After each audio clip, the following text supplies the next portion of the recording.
Hello friends, once again welcome back to my channel. Friends, ತಮಗೆಲ್ಲರಿಗೂ ನನ್ನ ಚಾನೆಲ್ಗೆ ಮತ್ತೊಮ್ಮೆ ಸುಸ್ವಾಗತ. ಈ ದಿನ ನಾವು 5ನೇ ತರಗತಿಯ ದ್ವಿತೀಯ ಭಾಷೆ ಕನ್ನಡ ತಿಳಿ ಕನ್ನಡ ಪದ್ಯ 9 ಪದ್ಯದ ಹೆಸರು ಅಮ್ಮ. ಇದನ್ನು ಬರೆದವರು Jambanna Amarachinta.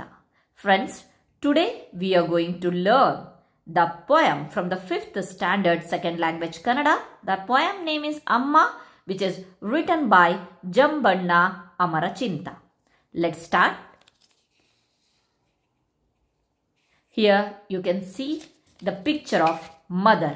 Amma means mother. Okay. The first line is Ninna nudiya jeeninali edeya volumeya siriyali. In the honey of your words, in the wealth of your heart's affection, ಜೋಗುಳ ಹಾಡುವೆ ಲಾಲಿಯಲಿ. You lovingly feed my morsels and sing lullabies as I sleep. ಲಾಲಿಯಲಿ ಅಂತಂದ್ರೆ lullabies. Lullabies as I sleep. ಜೋಗುಳ. The next, ಮನೆಯ ಮೊದಲ ಪಾಠಶಾಲೆಯಲ್ಲಿ ಗುಟುಕಿಟ್ಟು ನಭಕೆ ಹಾರಲು ಕಲಿಸಿ, ತಪ್ಪು ನೆಪ್ಪುಗಳ ಮರೆತು ಕರುಣೆಯಲಿ, ಊಟೆ ಎಂದದಿ ನೆಗೆ ನೆಗೆದು ಬರುವೆ ಅರಸಿ.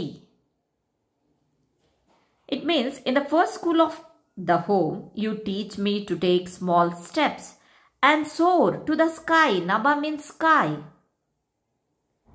Forgetting all my mistakes and shortcomings with compassion. Tappu neppegalu, mistakes. Next, you come running with joy like a feast. The next paragraph is ಮಹಾತ್ಮನಿರಲಿ ಮಂಕನಿರಲಿ ಜಗದೊಡೆಯನಾಗಲೆಂದು ಹರಸುವ ಮಾತೆ, ಗುರಿ ಮರೆತ ಬಾಳಿಗೆ ನೀ ದಿಕ್ಸೂಚಿ, ನೀ ಬರೀ ಅಮ್ಮಳಲ್ಲ ನಡೆದಾಡುವ ದೇವತೆ. It means whether I am a great soul or a fool. Manka means fool. Mahatma means great soul. Next is, you are the mother who blesses me to become the master of the world. Jaganodeya means master of the, Jaga Odeya means master of the world. Then you are the guiding light for a life that has lost its way. Diksuchi means compass. It's an instrument to show the direction or the path. Okay, compass means Diksuchi. You are like a compass. You are the guiding light. You are the compass for a life that has lost its way. ನೀ ಬರಿ ಅಮ್ಮಳಲ್ಲ. You are not just a mother, ನಡೆದಾಡುವ ದೇವತೆ, but a walking deity. You are like a walking deity or walking goddesses. This is all about the meaning of this poem, Mother. Okay. In the next page, you can see the ಕೃತಿಕಾರರ ಪರಿಚಯ. ಇಲ್ಲಿ ಕೃತಿಕಾರರ ಪರಿಚಯ ಇದೆ. So ಬನ್ನಿ ನೋಡೋಣ. The poet ಕವಿ ಜಂಬಣ್ಣ ಅಮರಚಿಂತ ಅವರು 1945ರಲ್ಲಿ ರಾಯಚೂರಿನಲ್ಲಿ ಜನಿಸಿದರು. Jambanna Amarachinta was born in the Raichur in 1945. ಇವರು ಪ್ರಗತಿಪರ ಚಿಂತನಶೀಲ ಬರಹಗಾರರಾಗಿದ್ದರು. He is a progressive and thoughtful writer. ಮುಂಜಾವಿನ ಕೊರಳು ಇವರ ಮೊದಲ ಕವನ ಸಂಕಲನ. ಮುಂಜಾವಿನ ಕೊರಳು is his first collection of the poems. ಅಧೋ ಜಗತ್ತಿನ ಅಕಾವ್ಯ, ಮಣ್ಣಲ್ಲಿ ಬಂದ ಅಕ್ಷರ, ಹರಿಯುವ ನದಿಗೆ ಮೈಯೆಲ್ಲ ಕಾಲು, ಗಜಲ್ ಮತ್ತು ರೂಬಾಯಿ ಮುಂತಾದವು ಇವರ ಕವನ ಸಂಕಲನಗಳು. These are all his other poetry collection. ಇವರಿಗೆ ಕರ್ನಾಟಕ ರಾಜ್ಯೋತ್ಸವ ಪ್ರಶಸ್ತಿ ಮತ್ತು ಕರ್ನಾಟಕ ಸಾಹಿತ್ಯ ಅಕಾಡೆಮಿ ಪ್ರಶಸ್ತಿ ಬಂದಿವೆ. He has received the Karnataka Rajyotsava Award and the Karnataka Sahitya Academy Award. Now the next line is Amma ಪದವನ್ನು ಸುದ್ದಿಮೂಲ ದಿನಪತ್ರಿಕೆಯಿಂದ ಆಯ್ದುಕೊಳ್ಳಲಾಗಿದೆ. The poem Amma, Mother, has been selected from the Suddimoola daily news paper. ಮಾನವನ ಜೀವನದಲ್ಲಿ ತಾಯಿ ಕೇವಲ ಅಮ್ಮನಲ್ಲ. In a human's life, a mother is not just a mother. ಆಕೆ ದೇವತೆ. She is A goddesses. ಚಿಕ್ಕ ಮಗುವನ್ನು ಪ್ರೀತಿಯಿಂದ ಮುತ್ತು ನೀಡಿ ಉಣಿಸಿ, ಜೋಗುಳ ಹಾಡಿ, ತನ್ನ ಮಗು ಜಾಣನಿರಲಿ ಅಥವಾ ದಡ್ಡನಿರಲಿ ಅವನಿಗೆ ಒಳ್ಳೆಯದಾಗಲೆಂದು ಹಾರೈಸುವಳು.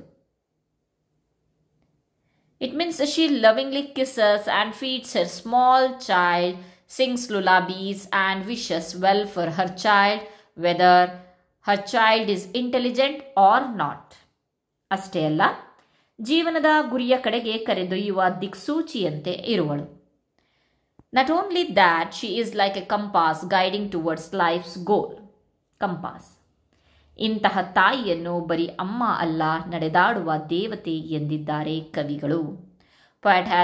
Poet have said that such a mother is not just a mother, but a walking goddess. Okay? This is all about the short story of this poem. Okay? After that, ಅಭ್ಯಾಸ. ಇಲ್ಲಿ ಅಭ್ಯಾಸ ಇದೆ, ಪದಗಳ ಅರ್ಥ ಇದೆ. ಓಕೆ, ಪದಗಳ ಅರ್ಥ: ಅನುರಾಗ, ಪ್ರೀತಿ, ಪ್ರೇಮ, ವಾತ್ಸಲ್ಯ, ಲವ್, ಅಫೆಕ್ಷನ್, ಫಾಂಡ್ನೆಸ್. ಊಟೆ ಮೀನ್ಸ್ ನೀರಿನ ಚಿಲುಮೆ ಅಥವಾ ನೀರಿನ ಬುಗ್ಗೆ, water spring or water fountain. ಗುಟುಕು, ಒಂದು ಸಲ ನುಂಗುವಷ್ಟು ಮೀನ್ಸ್ ಅ ಗಲ್ಪ್. ತಪ್ಪು ನೆಪ್ಪು, ತಪ್ಪು ಒಪ್ಪುಗಳು, ಮಿಸ್ಟೇಕ್ಸ್ ಆ್ಯಂಡ್ ಕರೆಕ್ಷನ್ಸ್. ನಭ, ಆಕಾಶ, ಆಗಸ ಮೀನ್ಸ್ ಸ್ಕೈ. ನೆಗೆ, ಹಾರು, ಜಿಗಿ, ಜಂಪ್ ಆರ್ ಲೀಪ್. ಸಿರಿ, ಸಂಪತ್ತು, ವೆಲ್ತ್. ದೆನ್ ಅರಸಿ, ಹುಡುಕಿ, ಸರ್ಚ್. ಒಲುಮೆ, ಪ್ರೀತಿ, ಒಲವು, love, affection.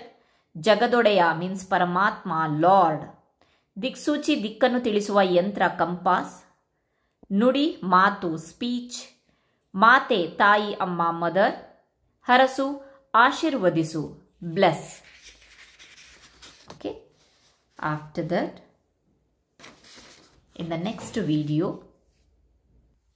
we'll continue the question answers and the grammar points. Thank you once again friends.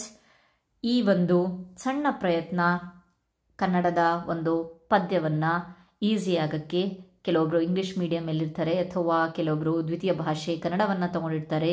So ಅವ್ರಿಗೆ ಸ್ವಲ್ಪ ಅರ್ಥ ಮಾಡ್ಕೊಳೋಕ್ಕೆ ಕಷ್ಟ ಆಗುತ್ತೆ. ಸೊ ಹಾಗಾಗಿಬಿಟ್ಟು ಸ್ವಲ್ಪ ಇಂಗ್ಲೀಷಲ್ಲಿ ಎಕ್ಸ್ಪ್ಲೇನ್ ಮಾಡಿ ನಾನು ಅದನ್ನು ನಿಮಗೆ ಅರ್ಥೈಸುವಂಥ ಪ್ರಯತ್ನ ಮಾಡ್ತಿದ್ದೀನಿ. ಈ ಪ್ರಯತ್ನ ನಿಮಗೆ ಇಷ್ಟ ಆದರೆ ಪ್ಲೀಸ್ ನನ್ನ ಚಾನಲನ್ನು ಲೈಕ್ ಮಾಡಿ, ಸಬ್ಸ್ಕ್ರೈಬ್ ಮಾಡಿ, ಶೇರ್ ಮಾಡಿ.